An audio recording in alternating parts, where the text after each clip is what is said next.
Hello, everyone. My name is Hannah Turner, and I'm the president of the Marshall University Astronomy Club, MUAC. I thank you all for joining us for our Fall 2024 Virtual Speaker Series. Drawing inspiration from our sister organization, the Society of Physics Students, SPS, which utilizes their series to spread science knowledge to the public, MUAC has created this series with the intent of capturing a glimpse into the minds of astronomers from our surrounding communities. A fundamental goal of MUSC has been and always will be to encourage astronomy discussions among upcoming generations. When we provide a platform for such knowledge to flourish, we aid a sense of possibility to all children within our local communities. Becoming an astronaut, an astrophysicist, or even a leader of a university astronomy group doesn't seem so impossible. I speak for all leading MUSC members when I say that we are very proud of what we have accomplished with this club. With that being said, I would like to introduce MUSC advisor, Dr. Sean McBride. Thank you, Hannah. I'm an associate professor in the Department of Mathematics and Physics here at Marshall University. Before we go any further, I want to thank Hannah. She's done an amazing job organizing and orchestrating most of this series. So she has done a really great job connecting with speakers, organizing, actually doing all the tech as well for the speaker series. So round of applause for Hannah. So as I mentioned, I'm with the mathematics and physics department here. So that's how the astronomy club is tied to an organization here on campus. Our department here is home to a vibrant community of scholars who are passionate about exploring the fascinating intersection between mathematics and physics. Our mathematics program alone has over 20 faculty members. Our physics program has 8 faculty members. We have undergraduate degrees here at Marshall in our program of mathematics, Bachelor of Science in Physics, Bachelor of Science in Statistics. We have Masters of Arts in Mathematics, Physical Applied Science Master's Program, and then also a Physics Master's Program here. We're often described as sort of the just right size university. We have excellent student to teacher ratios of about 17-to-1. Our average undergraduate class sizes is around 20 students, and average graduate class size is about 10 students. But that's even less for some of the specialized math and physics courses. Overall, there's probably about 8,300 undergraduate students, about 2,400 graduate students, and about 550 students in professional programs such as MD, PharmD, things of that nature. And about 86% of our faculties have terminal degrees in their field. So that's just kind of some statistics about Marshall and where we're at right now and the size to give you a perspective on that. If you have any questions about any programs, not just those in astronomy or physics or mathematics here tonight, and you want more information, just email me. So my email is my last name, McBride, followed by s@marshall.edu, and I'll be happy to answer your questions. And even if you're not interested in mathematics or physics or want information on another major here on campus, just shoot me an email. And if I don't know the answer, I'll make sure I get you in touch with somebody that does. And I'm sure our speaker will share their contact information too. If you have any questions about tonight's talk and are interested in that, I'm sure she'd be more than willing to have a nice discussion with you via email. So I think with that, I will turn it over to Hannah and she can properly introduce our speaker. Thank you, Dr. McBride. So without further ado, it is my utmost pleasure to introduce our fourth speaker in this series, Dr. Maura McLaughlin, who will be speaking to us this evening on detecting monster black holes with the galaxy-sized observatory. This talk will span 45 minutes approximately, followed by a 15-minute Q&A period for all of our listeners to send questions within the live chat. We do ask that everyone hold their questions until the end. Dr. McLaughlin? Yeah, thank you very much, Hannah. Thank you very much, Dr. McBride, for introducing me and holding this series. It's really great. Let me try to share my screen. There we go. Yeah, so it's really great to talk to you all. I wish I could be doing it in person. One of these days, I'll have to head down to Marshall. I think I was there a few years ago now for a STEM and the Arts Festival, which was really nice. Yeah, so as Hannah said, I'm going to tell you about a project where we are using giant radio telescopes like the Green Bank Telescope in West Virginia to observe rotating cosmic pulsars to detect extremely massive black holes at the cores of merging galaxies. Okay, so this is the project I'm going to tell you about.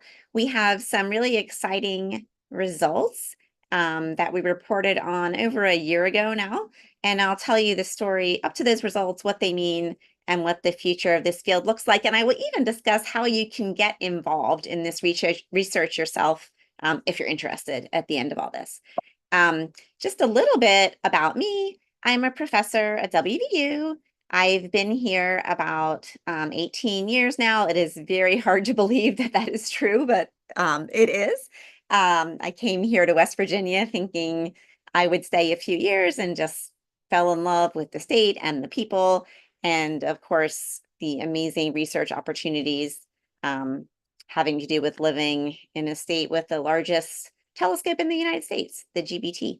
If some of you haven't been there, you should go and visit. This is me and my husband, Duncan Lorimer, who's also an astronomer. He gave a talk to you all a few months ago, just in case he looks familiar. I got my bachelor's degree at Penn State. I got my PhD from Cornell. I lived in England for 5 years as a postdoc at the University of Manchester before I came here.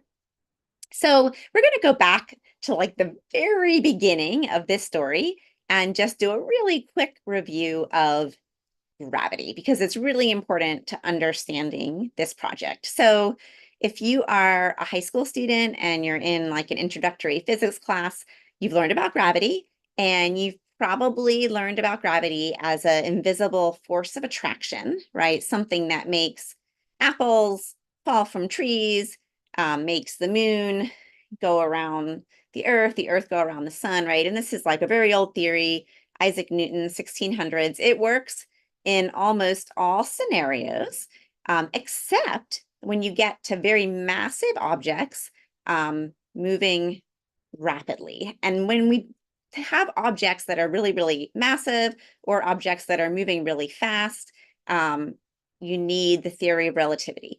And so you need to understand a little bit about the theory of general relativity for this talk. So Einstein came out with the theory of general relativity over 100 years ago now. And it's a much more elegant description of gravity than the Newton description of gravity. And so the way we understand general relativity is that we live in 4-dimensional space-time, 3 spatial dimensions and 1 time dimension, and massive objects like the Earth or the moon in this cartoon distort the shape of space-time. And so general relativity tells us that mass changes the shape of the space that we live in, right? So it's a very kind of beautiful theory, and very simple to understand, because as you can see from this picture, this new understanding is that the moon doesn't go around the Earth because it feels this invisible force. The moon goes around the Earth because it has to, because it is in this curved space-time, and it can't escape from that, and it's simply traveling along the shortest possible path around the Earth. Okay, so now let's imagine within this general relativity theory, we have 2 objects, right? Just like in that picture of the Earth and the moon, and these objects are orbiting each other. They're each in their own little individual gravitational wells, and so as they orbit each other, they're going to cause space-time to ripple, just like ripples in a pond, for instance. And these ripples are called gravitational waves. And so as these objects orbit each other, they emit these gravitational waves. The gravitational waves carry energy away from these orbiting objects. So eventually, these 2 objects are going to collide with each other because they're going to be losing all of this energy to these gravitational waves. And as you can see, as these waves travel through space-time, they distort the shape of space-time. So if we're sitting in this curved, distorted space-time, the distances between objects are always going to be changing. And we're trying to detect this with this experiment that I'm going to describe to you, right? And so these gravitational waves are really hard to detect. We can't see them, but they have this very special effect on objects. So this is a cartoon. This is like greatly exaggerated of the effect that the ultimate merger of those 2 stars would have on the Earth. So as a gravitational wave, let me get back there, travels through the Earth, each one of these kind of green fuzzy blobs is a gravitational wave wavefront. And as these wavefronts pass through the Earth, they cause the Earth to be stretched and squeezed. And that is the moment at which these two objects merge. Okay.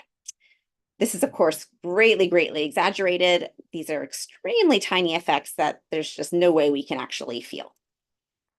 And they do this stretching and squeezing in a very special way. So if a gravitational wave traveled through this screen, it would have this particular effect on a ring of test particles. So if this ring was circular originally, as the gravitational wave traveled through, it would stretch them and squeeze them along these two axes like this. So this is a very special prediction of general relativity. Okay, and so it's this like very special signature that we will look for in our data. So I'm sure some of you have heard of gravitational waves. People have been looking for them for a very, very long time. The very first gravitational wave detectors were built in the 1960s, and they were these just like huge metal bars. And the idea is that as a gravitational wave passed through this metal bar, it would cause the metal bar to vibrate ever so slightly. This type of detector was not successful. However, this other type of detector I'm showing here on the right was. So this is a picture of LIGO.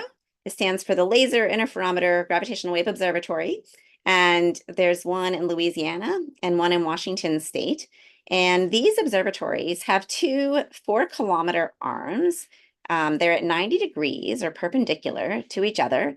There's a laser that travels back and forth along these arms. There's a mirror at the end of the arm, and the light travels back and forth along these arms. And I have a little cartoon to show how this gravitational wave detector works. So you see the two arms here. The lasers bounce off mirrors at the end of the arms. When a gravitational wave passes, then these arms vibrate like this. So one of the arms gets longer and one of the arms gets shorter. So originally they're the same distance, the same length. The light is traveling the same distance.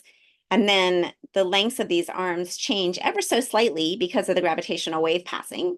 And that's detected in an interference pattern at this detector here, right? So the basic concept that I want you to take away from this little cartoon is that when gravitational waves pass, they change the distance between objects in this very special quadrupolar way, where one of these arms gets longer and the other one gets shorter. Okay, and this might seem crazy, right? Like, do these things really exist? How could we possibly detect them? This scale must be so very small, but indeed they have been detected. So in 2015, gravitational waves were detected from two black holes colliding. And this is a picture of the signals that were detected by LIGO in Washington and Hanford and Livingston, Louisiana. And you can see this waveform here. And so you can see the amplitude of these waves is getting bigger and bigger and bigger. And the frequency is getting higher and higher and higher until these black holes collide. And we can actually play this. This is called a chirp signature. And if you look at this frequency range, this is actually in the audible range of frequencies. Okay. So that is the sound of two black holes colliding.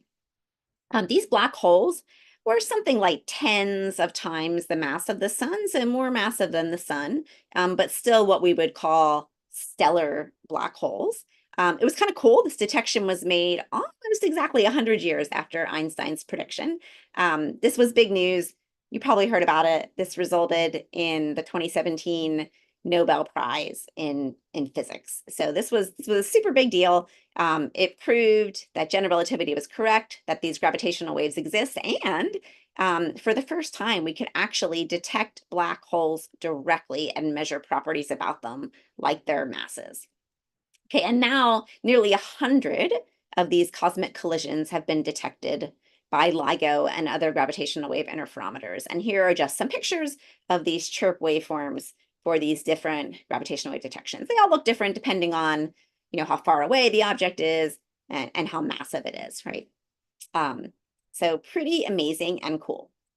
Okay, so you might ask, what is this talk about?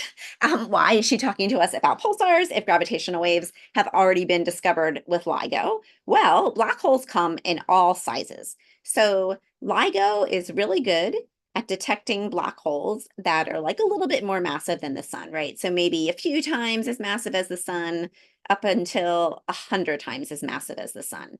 But there are some really big black holes out there. So for instance, we have a black hole at the center of the Milky Way galaxy that's about 4 million times the mass of the sun. How do we detect these really, really large black holes? We need a different kind of detector, right? And it's important to point out that this different kind of detector could detect even more massive black holes, even more massive than the black hole at the core of the Milky Way galaxy. So our whole universe is filled with galaxies that have merged, right? And so as galaxies merge together and they have black holes at their cores, they form these black hole binaries throughout the entire universe. Some of those maybe even billions of times the mass of the sun. And we would like to detect and study these extremely massive pairs of black holes. Okay, so we need to build a much larger detector than LIGO. Instead of 4-kilometer long arms, we need arms that are the size of the galaxy. So a pulsar timing array is a galactic scale detector, and it operates a lot like LIGO. We are looking for changes in light travel time along the arms of our detector, except our arms go from the Earth to celestial clocks called pulsars that are distributed all across the sky. But it's the same idea. We're looking for changes in the travel time of light along these arms. And so I'm going to describe this project to you and some really exciting results that we had recently. Before I do that, let me just talk a little bit about the detectors themselves, the pulsars, and tell you what they are. So I'm going to step back to introductory astronomy and think about normal stars, like our sun. So our sun is really, really massive, but it's very stable, right? Gravity is not causing the sun to collapse. And the reason is that our sun is fusing light elements, hydrogen, into heavier elements, helium. And this produces a pressure, right? Because helium weighs just a little bit less than the 4 hydrogens that went into it. That little bit of extra mass is energy, and that produces radiation pressure that supports stars against gravitational collapse, right? So the sun is stable because it's slowly converting hydrogen into helium in its core. We call this hydrostatic equilibrium. Soon the sun, well, not soon, actually, in about 5 billion years, someday, the sun is going to run out of hydrogen, and its core will be all helium. It'll burn or convert that helium into carbon. It'll convert a little bit of that carbon into oxygen, and then it's going to stop. It's not big enough or hot enough to convert that oxygen into heavier stuff. If you have a star that's bigger than the sun, though, it might be able to convert the oxygen into silicon and work all the way up the periodic table, all the way to iron, until that star has an iron core. And iron is a very special element. We can't fuse iron into something heavier without putting energy in. We can't get energy out from fusing iron. So it's going to stop.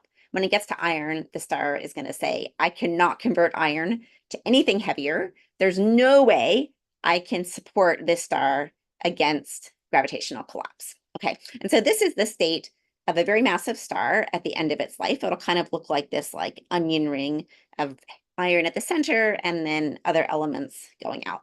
Well, what is going to happen? So here's a little movie showing a massive star at the end of its life. And this star has just run out of fuel in its core. The core of the star is going to collapse in on itself. There it goes. The outer layers of the star are going to bounce off the core, and we call this a supernova explosion. And so what you're looking at here is a supernova remnant. So you can see the guts of this star basically have been spewed out into space. And these are very beautiful. Of course, you can look at images of supernova remnants. And here's one. This is called the Crab Nebula. This is the remnant of a stellar explosion that happened in 1054 AD. We know that because there's historical records by Chinese astronomers and by Native American astronomers. And so you can see all of this beautiful filamentary stuff. These are the outer layers of the star that bounced off the core. Okay, so what happened to the core? So think it's that one there. Right here, near the center of this remnant is a neutron star that we detect as a pulsar. And these are the objects that I study. Okay. Before we talk about pulsars, just to imagine how like amazing this event must have been in 1054 AD. For nearly a month, you could go outside like during the day and see a guest star in the sky, even with the sun out. That's how bright this explosion was. And here's a picture of a cave painting recording this supernova event. This is in Chaco Canyon, New Mexico. I got to go here.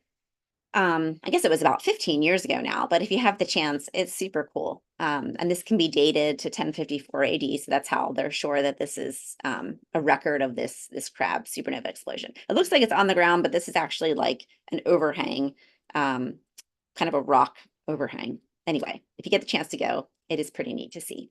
Okay, so the core of this star is a very special type of star called a neutron star. So these neutron stars, as you might imagine, are made not entirely of neutrons, but mostly of neutrons. The protons and electrons have recombined to form neutrons. So this iron gets broken up into fundamental particles. The protons and electrons combine to form neutrons.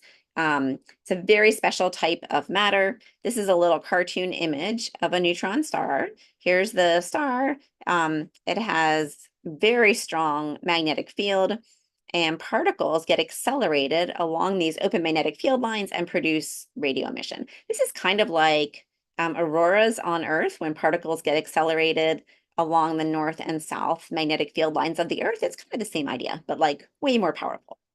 Okay, so these objects are extremely small.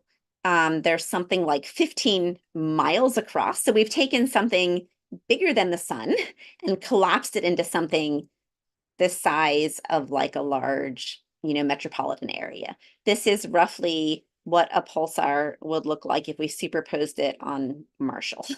Okay, so this is pretty crazy to think about. They also can weigh up to twice as much as the sun. So this is extremely dense material. My favorite analogy is that you took every single person on Earth and you like squeeze them all into a thimble. So a thimble that you'd fit on your finger, that is the density of a neutron star. Okay.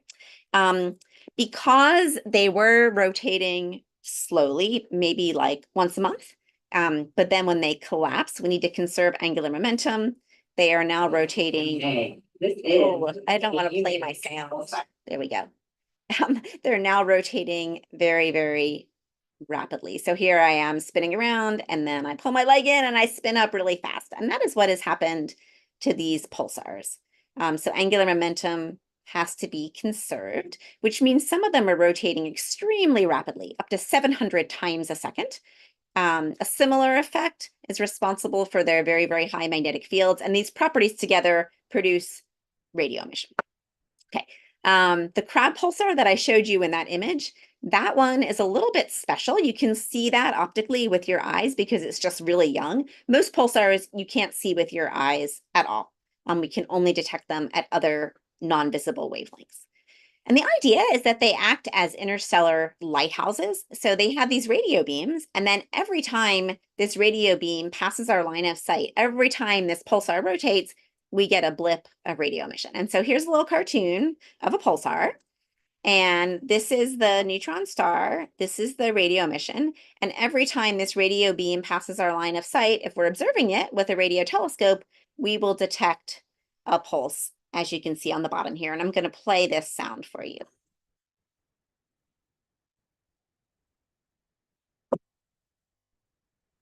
And that's real data from a pulsar. And what you can hear is just the extreme regularity of the pulses as that pulsar rotates. Let's hear another few pulsar sounds. So I'm going to play for you the sound of the crab pulsar. So this pulsar spins about 30 times a second. So that's about a 33 millisecond period. So let's listen to it. Okay, I think you can just make out the individual ticks. It's kind of hard to hear, but you can. Okay, so that's a 33 millisecond spin period. That's a pretty fast period, but there's a class of pulsars that rotate even more rapidly than that. They're called millisecond pulsars. These pulsars are very special. The crowd pulsar is a young pulsar, right? So it was born like 1,000 years ago.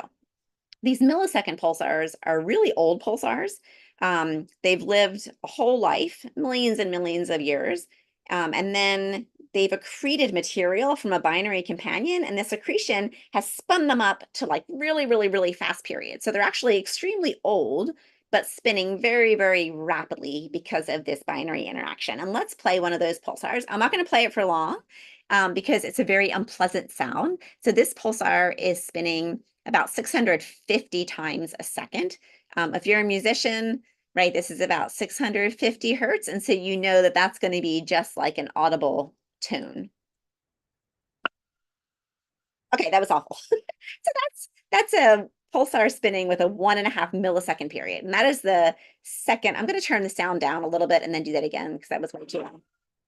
Okay, that's the second fastest spinning pulsar that we know of. The fastest one has a period of about 1.4 milliseconds, which is crazy, right? Something the size of a city, it weighs more than the sun, spinning almost 1,000 times a second, right? So extremely exotic objects. The super cool thing about these millisecond pulsars is that they are incredibly stable rotators. So I could tell you that today at 6:20 p.m., okay, I'm running a little bit late. The spin period of this particular pulsar is 4.57013653095888 milliseconds. And I know that period down to that last significant digit. I could also tell you that on May 15th, 2033, when my 13-year-old graduates from college, the spin period will be this, 4.570136533728 milliseconds. And I would bet like a lot of money on this, right? And you might think this is crazy. How could you possibly be sure of this? Well, we have been timing this pulsar, observing this pulsar for many, many, many years. And we have a model for its rotation that is extremely accurate. And so we can predict these things very far in the future. And what you'll see is that the period in 2033 is a little bit longer, right? So in this digit here, there's a 3 instead of a 0. So these pulsars are very slowly losing energy and very slowly, increasing in period, but at a tiny, tiny rate and at a very predictable rate. So these pulsars act as cosmic clocks in our galaxy. It's really like if we took very accurate clocks and just distributed them through space to do experiments with. So this video here, and I'm just going to start at the beginning because I missed the chance to explain it, kind of shows the big picture of our experiment. So here are two galaxies. They're coming together. Galaxies do this all the time. The Milky Way is in the process of merging with Andromeda right now. As these galaxies merge, these black holes at the cores of the galaxies are slowly coming together and merging as well. And as they do that, they emit these gravitational waves. So this green mesh is meant to represent the gravitational waves that are being emitted from this binary system. They're traveling through space. They really travel, of course, isotropically throughout all of space. In this little cartoon, it looks like they're making a beeline for the Milky Way, but of course they don't know where we are. Here's a pulsar. Here's the Earth. We're observing this pulsar with a radio telescope on Earth. And as the gravitational waves pass between the pulsar and the Earth, they're going to change the distance. And a way of thinking of this is that the pulsar period is going to be like red shifted and blue shifted. It's going to change slightly, get a little bit longer, get a little bit shorter due to this space-time affecting the distance between the two objects. Does that make sense? So this is the basic big picture of the experiment, right? We're looking for these very tiny changes in the period of the pulsar or the arrival times of these pulses from it due to these merging black holes and galaxies like very, very far away. Okay, so let me talk about the project, about our collaboration, and then tell you about our recent exciting results. So our collaboration is called Nanograv, and I really need to replace this picture. This picture was from October 2022 and the heat was off at this meeting. So like everyone's wearing jackets. So it's kind of a weird picture. I have a much better one that I will put in here for my next talk. Nanograv stands for the North American Nanohertz Observatory for Gravitational Waves. So we're a collaboration of scientists in the United States and Canada for the most part, hence the North American. And the nanohertz is in there because we are searching for gravitational waves at very low frequencies, right? So LIGO detects gravitational wave signals, events that happen like that happen in less than a second. so hundreds of hertz frequencies, whereas we're looking for events that happen over like decade-long timescales. So very, very low frequency events, like this very slow in spiral of these very massive black holes. I'm also a part of the International Pulsar Timing Array, as is everybody in Nanograv. So this is a kind of a collaboration of collaborations that includes Nanograv and then international partners in India, Europe, and Australia. And we all work together to build even bigger data sets of pulsar timing data that are even more sensitive to gravitational waves than any one data set alone. So Nanograv uses a bunch of telescopes to observe pulsars for this experiment. Most of our data right now comes from the Green Bank Telescope in West Virginia. We also have a lot of data from the Arecibo Observatory in Puerto Rico, which you just saw. That sadly collapsed back in 2020, and the Very Large Array in New Mexico, which you can see here. And we observe about 70 of these cosmic clocks, these pulsars, anywhere from like once a day to once a month or so. Other telescopes we use, in addition to the GBT and the VLA now, are the CHIME telescope in Canada. So this telescope observes pulsars every day, which is pretty amazing, at a lower frequency, a complementary radio frequency to the GBT and the Very Large Array. So this has been a great addition to our observing setup. And we have a very small program on the FAST telescope in China. This is the largest telescope in the world. Arecibo was a 300-meter diameter telescope, and this one is 500 meters. So just absolutely huge and very, very sensitive. But unfortunately, we can't get a lot of time on the telescope because it's not our telescope. Yeah, so Arecibo collapsed in December 2020 after 57 years of radio astronomy discoveries. And this was a really tragic day for us because before Arecibo collapsed, the GBT and Arecibo were our two kind of workhorse telescopes. We had roughly equal amounts of time on both, observed roughly equal numbers of pulsars on both. And so we've really lost a lot of sensitivity since losing Arecibo in 2020. The IPTA also has telescopes all over the globe. So the IPTA data sets have data from Arecibo, Green Bank, the VLA, and then also telescopes in Europe, South Africa, India, Australia. Data from this FAST telescope is not included in the data sets yet, but we hope that happens soon.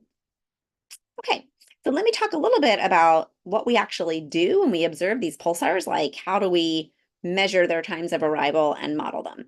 So in the movies that I played for you, right, you heard individual pulsar pulses, boom, boom, boom, bump. In reality, the individual pulses from a pulsar are extremely faint. We can't actually detect every single pulse for nearly all of these millisecond pulsars. So they're actually buried in a bunch of noise. So what we do is we might observe one of these millisecond pulsars for, say, a half hour, and then we fold the data, which means we take every single pulse and we just add it on top of all the other pulses at the period of the pulsar. And so that builds up a really strong signal. So we'll get a very bright detection once we fold the data at that period, and we'll measure a time of arrival. So like, when did the pulse arrive at our telescope on this day?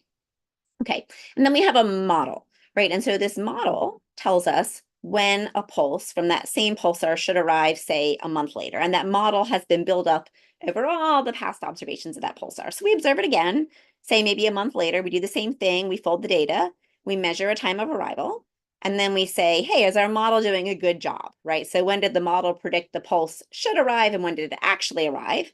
And that difference is the residual. Okay, so this residual just tells us whether the pulse was early or late compared to our model on a particular observing day. Okay, and these models are so fun to make. So this is the part of the project that I'm most involved in, is creating these models to predict the times of arrival. And the reason they're so fun is there's just like so much science in them. So, you know, the pulsar is spinning, so we need to account for that. It's slowing down. We need to account for this like spin down with time.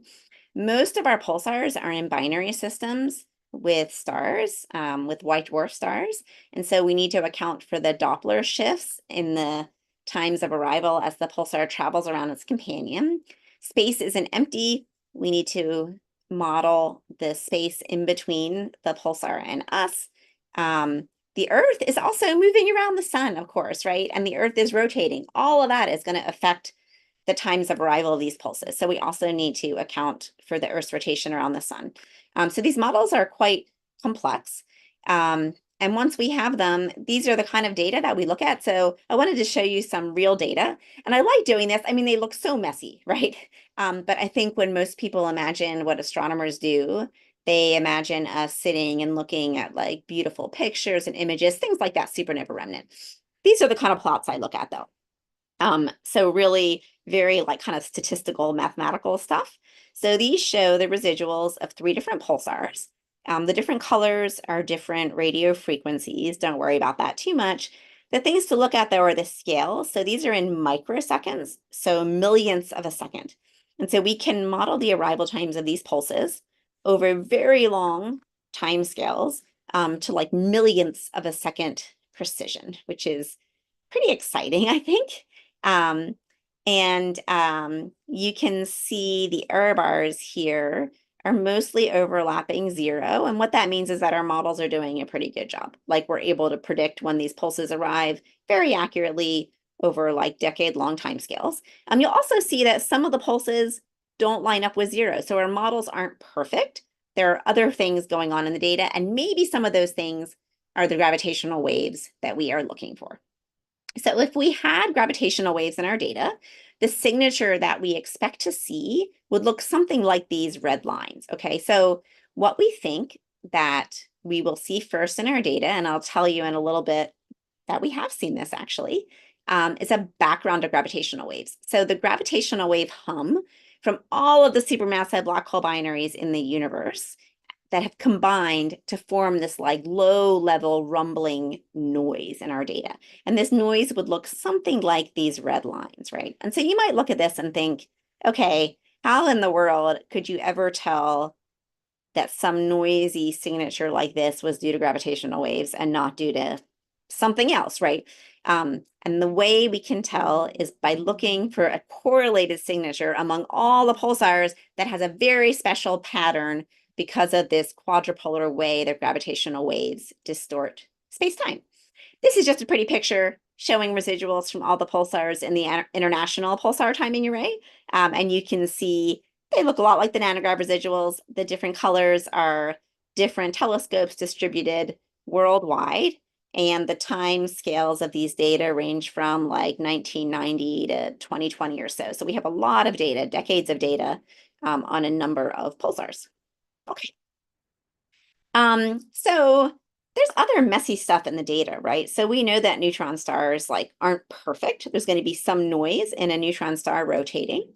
And we need to be able to tell gravitational waves from all that other stuff, right? And so, as I said, we search for like a very characteristic correlation in the arrival times from pulsars distributed across the sky. So if there's no gravitational waves, right, and we look for a correlation between pulsars separated by some angle on the sky, we wouldn't expect any correlation, right? So if this is, if we have perturbations due to like intrinsic noise in the pulsar, a pulsar here doesn't know what a pulsar there is doing. However, if the perturbations are due to gravitational waves, we expect this very special correlation pattern. We call this a quadrupolar correlation pattern. So pulsars in the same direction should be correlated. Pulsars separated by 90 degrees should have anti-correlated perturbations, and pulsars separated by 180 should have correlated perturbations again. Let's look at another little cartoon. So these pulsars are separated in an angle by maybe like 25 degrees. They will show a correlation. These pulsars are separated by 90 degrees. We'll see an anti-correlation, and these pulsars separated by 180 will show correlated timing residuals again. Okay. Let's move on and talk about our data sets. So Nanograv has had a number of data set releases over time. So every few years, we take all the data on all the pulsars we're observing with our radio telescopes, and we put it out to the community. We search for gravitational waves in it. We started with a 5-year data set that had 17 pulsars in it. Then we released a 9-year data set with 37 pulsars. Our 11-year data set had 45 pulsars. Our 12.5-year one had 48 pulsars, and our most recent data set was a 15-year data set with 67 pulsars. And so you can see that with time, we are constantly adding pulsars to the array. So this axis here, like each one of these vertical lines, is a new pulsar. And so with time, we're adding more and more and more pulsars. And so these data sets are growing bigger and bigger and more sensitive. And so with each data set, we search for this very special correlation pattern in the data. So with our 11-year data set, we did this, right? So this is the correlated power versus angle. The black points are our data. They're just kind of scattered everywhere, right? And this blue dotted line is this best fit expected curve. And you can clearly see there's no such signature in the data. With our 12.5-year data set, the next one, we did the same thing. We really don't see a correlated signature. There are a couple like intriguing hints, right? Like this point here, these points are a little higher here, but clearly just by eye, you can tell there's not a significant pattern in these data. One thing we saw with the 12.5-year data set, though, was a source of common noise among all the pulsars. This is a little esoteric, and it's really hard to have like a pretty picture to explain this. But basically, if we look at the residuals of all the pulsars, we see this low level noise in all of them. And if we measure the amplitude of this noise, so like the size of this noise and the spectrum of this noise, so basically the length scale of the noise, we see a consistent thing in data from our data set and from all the other data sets in the International Pulsar Timing Array. So for instance, in this plot, this is the spectral index and this is the amplitude. And again, I apologize, this is very esoteric. And these circles here show the constraints on this noise. And the important thing to take away from here is that we see very similar constraints with data from our European colleagues, from our Australian colleagues. And this shows all of our data together, the international collaborations, all of the different data sets together, including ours, and they all look really similar. So why is this interesting? Well, it means that there is a common source of noise among all the pulsars observed with all these telescopes. So therefore, it's very unlikely to be associated with one telescope, associated with just one pulsar. It's got to be gravitational waves. That's the only thing we could imagine. So we got busy. So about 3 or 4 years ago, after we saw this common noise source, we knew the next thing was going to be seeing these very special spatial correlations. So we got together with all of our colleagues in other countries. We said, let's all search for these spatial correlations. And we coordinated our projects. And on, I think, that's weird. I thought I was like scrunching the screen, but I remember the date because it was a really important date. It was June 29th, 2023.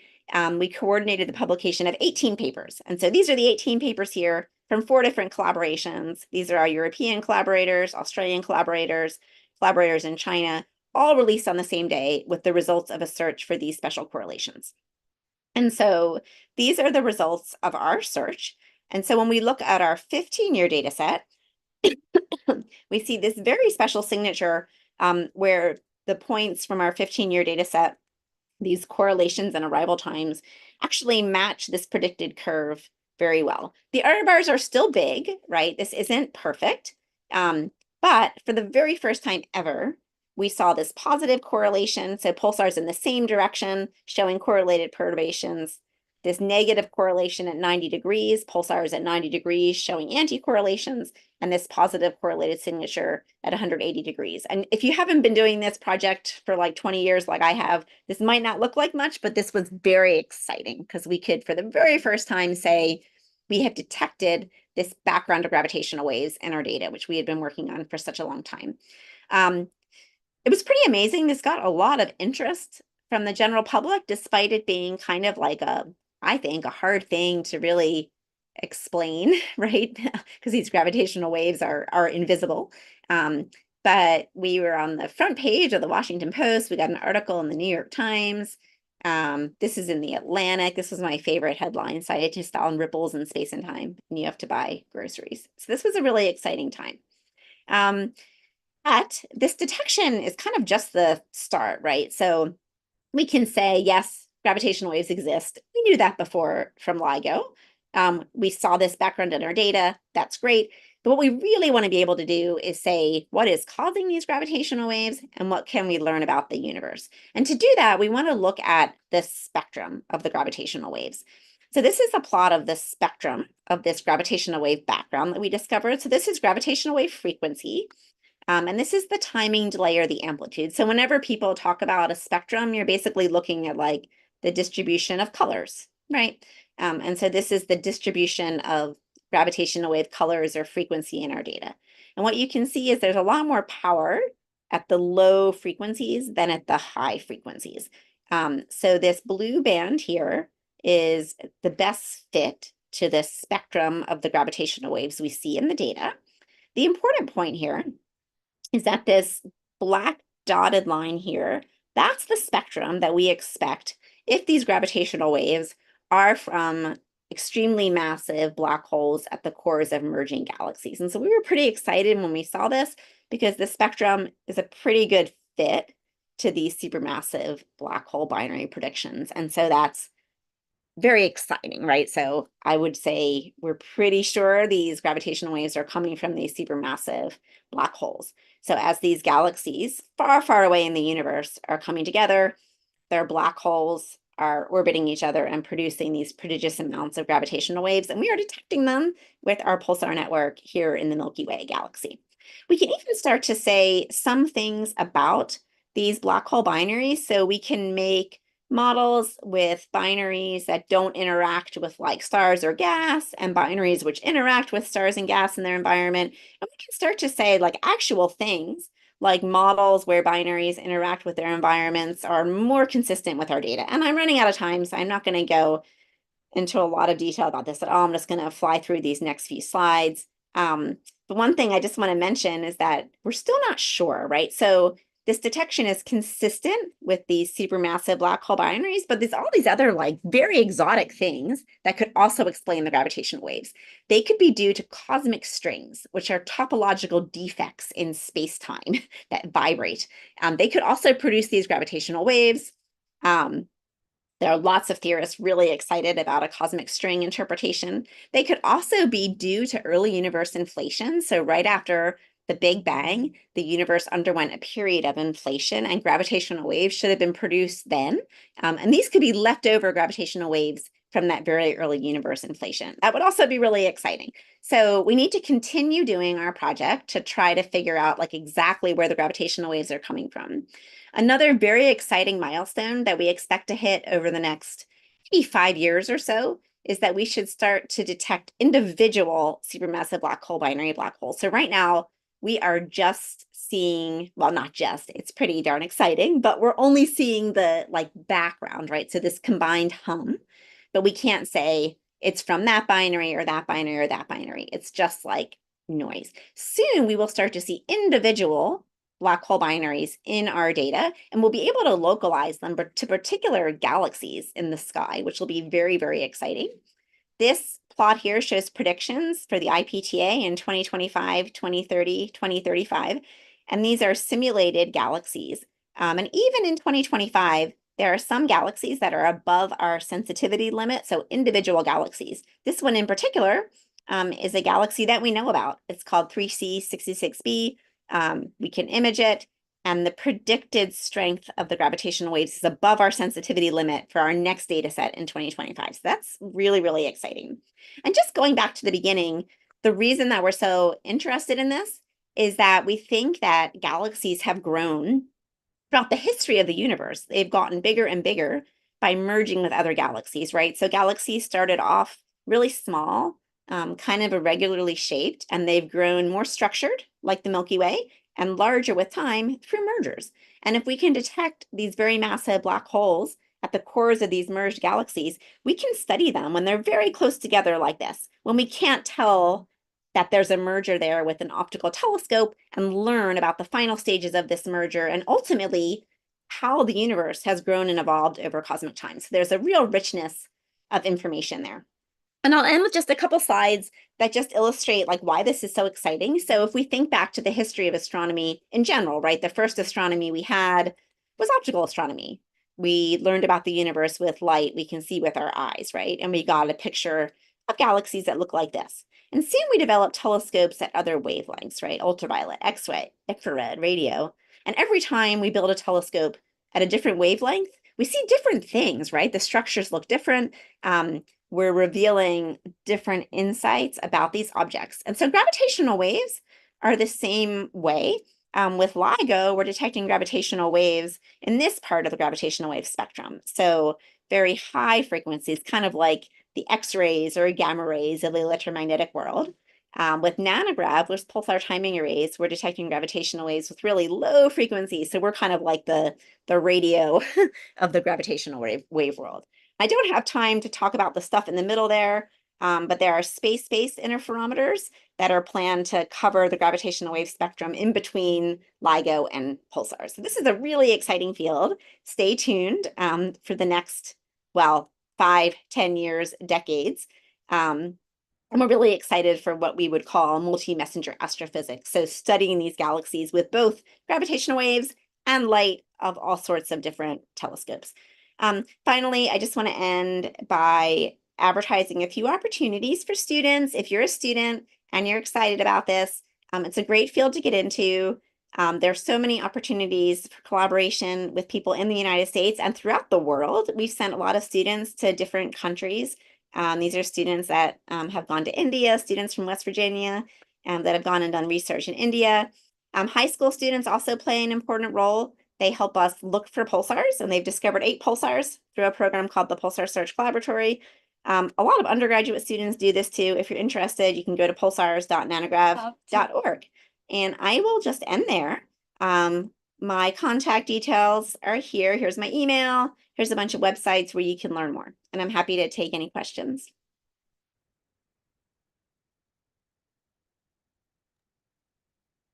Dr. McLaughlin, that was wonderful. Thank you. So now at this time, for any of our concurrent listeners, we'll take questions within our live chat if you have any.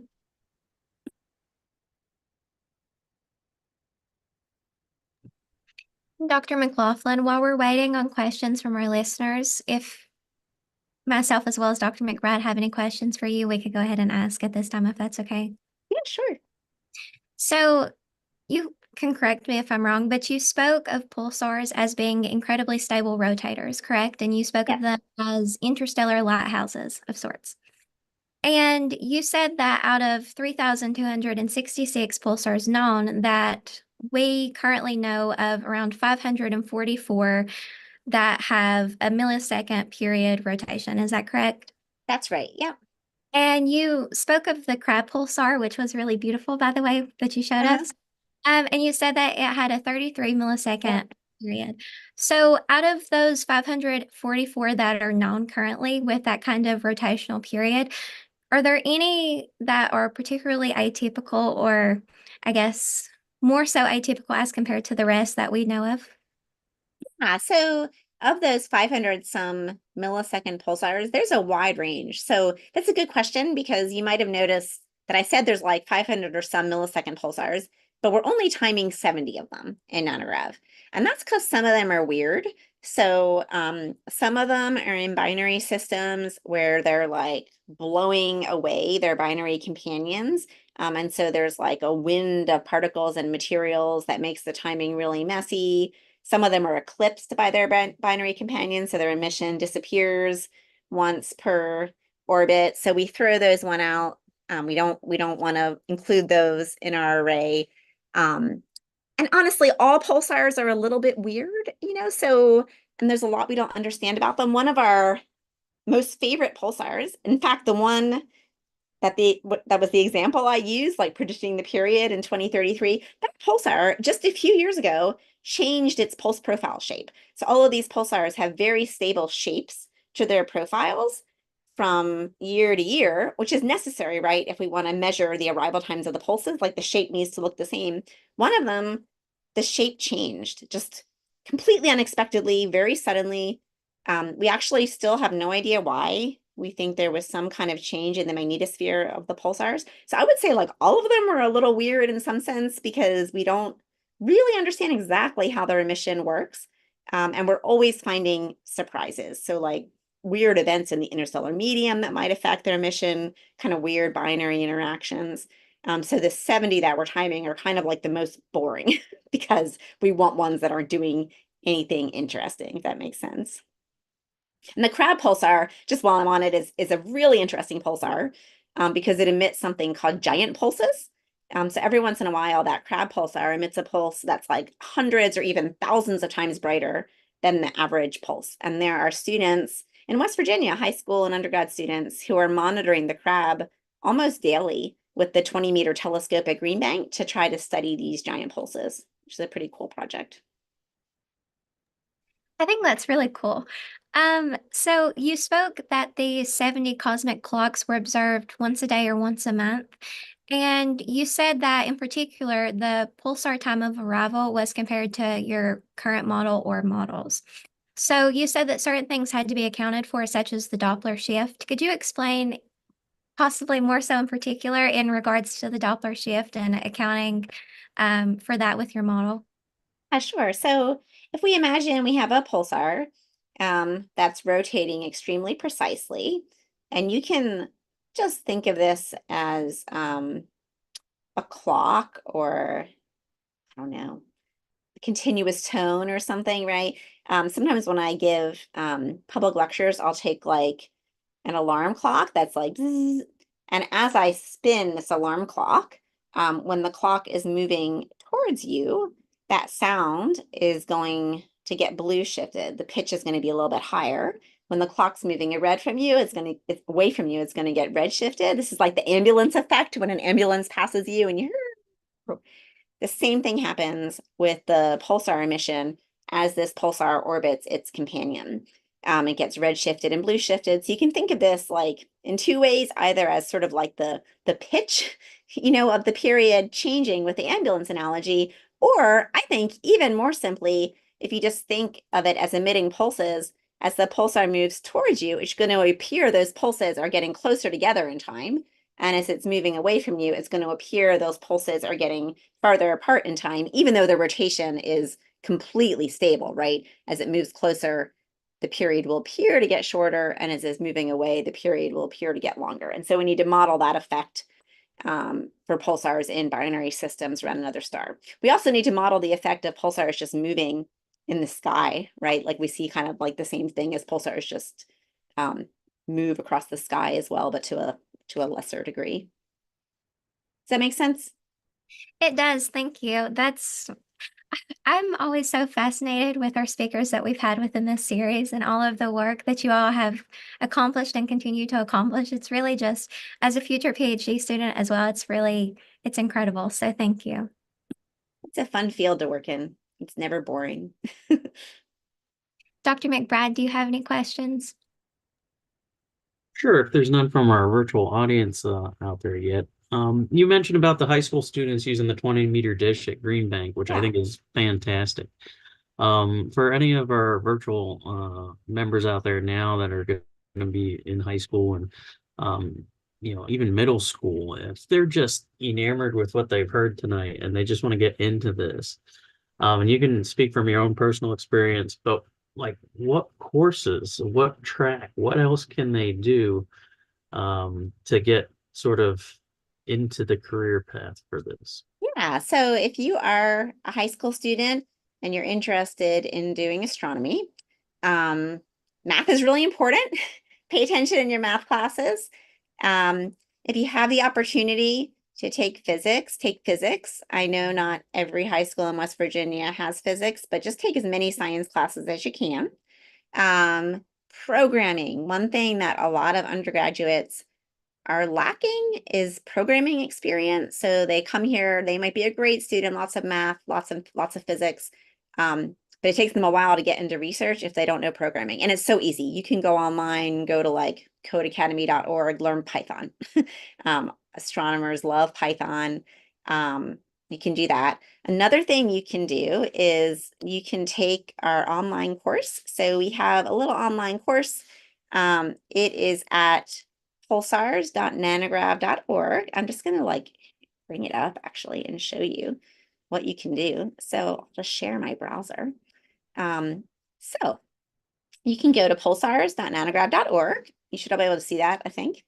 And we have a course here, Discover Courses. And there is a course, an online training workshop that will teach you how to look at pulsar data. And you can learn how to find pulsars. And once you get certified, you can log into our database and you will be able to go to data from different pulsar surveys. All this data from the Green Bank Telescope, from the Arecibo Observatory, and you can look for pulsars in this data. I don't have time to explain what this is, but this is like a diagnostic plot that could be a pulsar, could be noise, could be radio frequency interference. I think this one is just noise, but you will learn how to look at data like this and possibly find a brand new pulsar, which is super exciting and cool, and would give you the opportunity to be, the first one to discover a new thing in the sky, which is super neat. One thing we just added to this website is something called a Jupyter Notebook. If you click here, you can actually open up an interface where you can write Python code to actually like work with the data, learn how to program, make your own plots of this data. It's really exciting. It's really fun. Anyone listening to this can do this if you just log onto this site and go through this course. And we're having an online 6-week course. It's going to start October 10th. You can join us every Thursday evening from October 10th onward. It's Thursdays at 7 p.m. Totally free. Join us and learn about pulsars. It'll be an hour a week from October 10th onwards. And it's really fun. We have guest speakers about all sorts of different topics, and you can get support as you go through this little online course. Fantastic. Yeah, and you can learn to use the 20-meter at Green Bank too. Like one option after you're done the course is to do these independent projects where you can observe giant pulses with the crab, for instance, with that 20-meter telescope. And you can do it all remotely. You don't need to be in person to do it. So the Python is sounds like that's the code of choice there. What besides Python, what would be the second one that would be most popular? Yeah, I mean, lots of our code is written in C, C++. They're kind of like some of the older codes, but there's still quite a bit.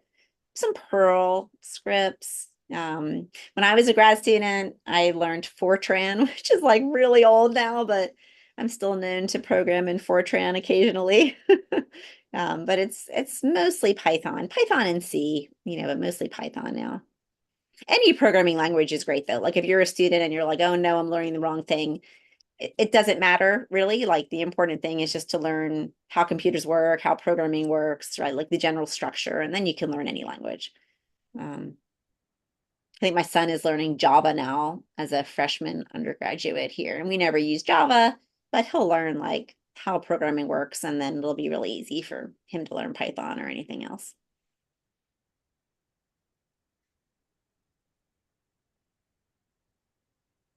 And I'm very happy to, if anyone wants to email me, any students who want to get involved in this stuff, just send me an email. Happy to answer more questions too. I know I personally will be exploring that website. I don't know if sometime soon, but definitely in the future. So that's something for myself as well as maybe some of our other members. We can explore that maybe during Awesome. an upcoming meeting. Great. So. Yeah. We also have a very active Slack all about pulsars and PSCs. So you can join that as well and answer any questions you want, learn about pulsars. Yeah. I know I'll definitely look into it. So thank you. We currently don't have any comments rolling into our live chat, but again, I wanted to thank you for agreeing to participate in our series. It's really important, we believe, to invite astronomers from other universities to come and kind of provide this platform to spread astronomy knowledge to the public, especially to students at Marshall, because like I said, it's not something that we currently have really prominent on campus with an astronomy major, anything of the sort. And so if we can really grow that knowledge, then maybe we can make some progress here. So thank you. Great. Well, it was really fun talking to you. Thanks for having me. Thank you again for agreeing to do the talk, and it was a very good talk, and we really appreciate your time. Yeah, thank you. It's nice to meet you. Likewise. Okay. Bye-bye.